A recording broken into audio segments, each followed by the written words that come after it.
La réforme des retraites de retour sur le devant de la scène. Le texte pour son abrogation a été adopté par les députés de la Commission des affaires sociales. Oui, sauf que la proposition de loi Lyotte avait préalablement été amputée de son premier article et le plus important, celui qui veut mettre fin à la retraite à 64 ans.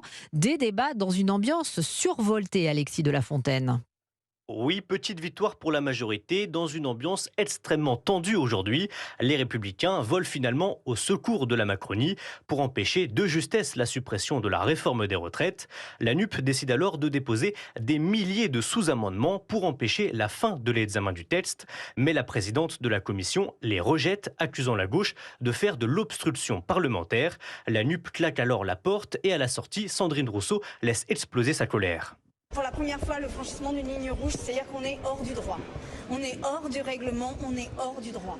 Et en fait, à quel moment on préserve la démocratie et à quel moment l'autoritarisme d'un gouvernement est supérieur à la représentation nationale ?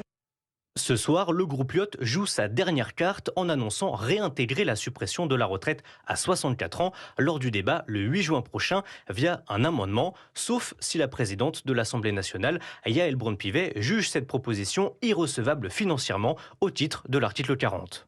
Alexis de la Fontaine, à l'Assemblée pour Europe 1, vous parliez de la présidente de l'Assemblée, Yaël Braun-Pivet. Elle a prévenu qu'elle prendrait ses responsabilités pour empêcher le vote de la proposition de loi Lyotte.